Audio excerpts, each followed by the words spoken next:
Public spaces play a vital role in any community, from farmers markets in small towns to bustling squares in megacities. They have been described as a self-organizing public service where resources are shared and experiences and value are created. While architects and urban planners may have a strong influence on how a particular space is used, these spaces rely heavily on their visitors to determine the associated uses and whether they will flourish or fail. Similarly, the usage of a public space may vary from day to day or even at different times throughout the day. Take, for example, your local park. In the morning, you might have a group of local dog owners who got together via Facebook to have a nice chat. Later in the afternoon, you might have people getting off of work to come play soccer and frisbee and whatnot.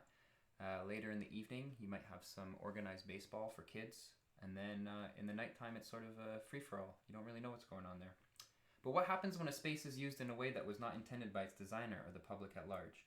And what happens when these uses are considered undesirable? This is where the concept of hostile architecture comes into play.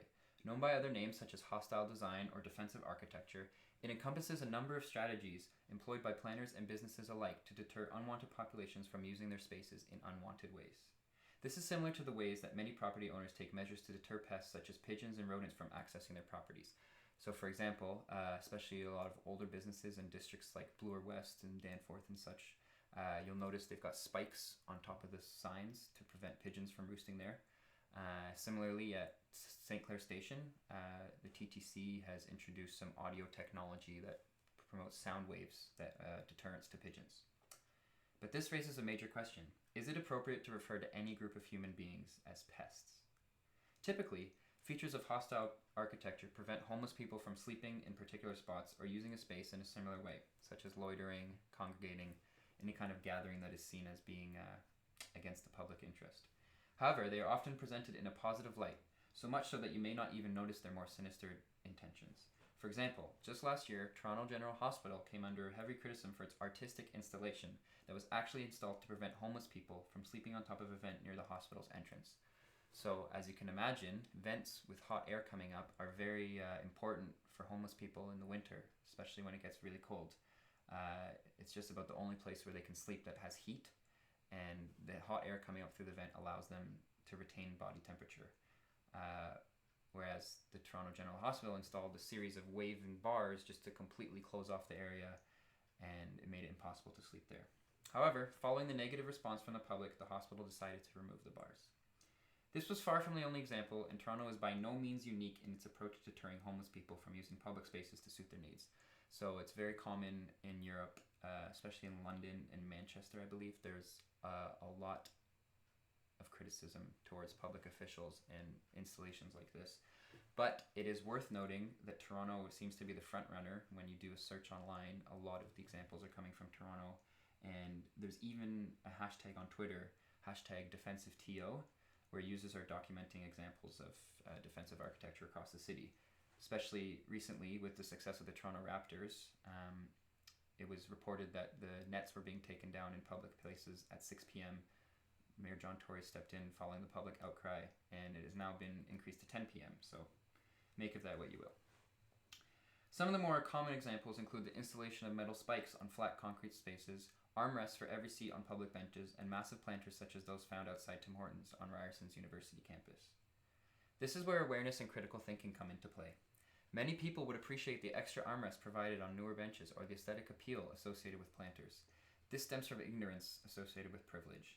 It's difficult for the majority of people to see the issue with hostile architecture because the harms caused by it do not apply to them. It is therefore very easy to ignore the problem and feel that it is outside of one's responsibility. This is a mistake though, as public pressure is one of the most powerful forces in modern society. Likewise, the vulnerable populations that are most affected by hostile architecture don't have the means to speak up for themselves, so it's up to us to help them out. I wouldn't say do it for them, but we definitely need to be helping out. In the case of Toronto General Hospital, the intrusive bars were only removed after Torontonian Mark Iantorno tweeted about the issue constantly. So last year, 2018, around March 27th, he first documented it, took a picture, tweeted at the hospital, tweeted at the University Health Network. He then documented it every single day after that, and by April 4th, the bars had been removed.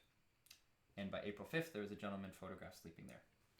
The question remains, how much money and effort is spent on trying to deter vulnerable populations from accessing public spaces for their needs? And wouldn't that money be put to better use if it were used to eradicate the root issue of homelessness?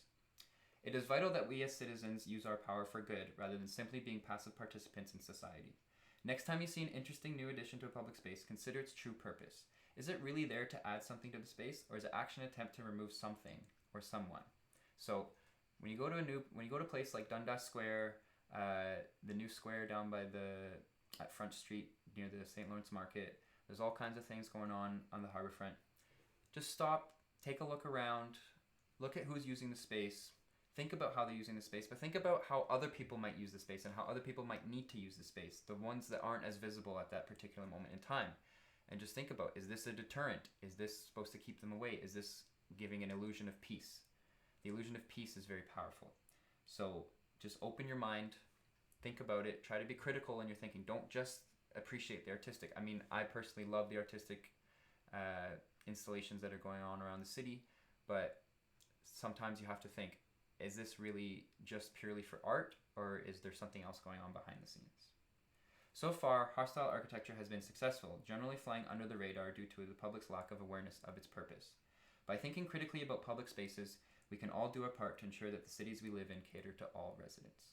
Thank you.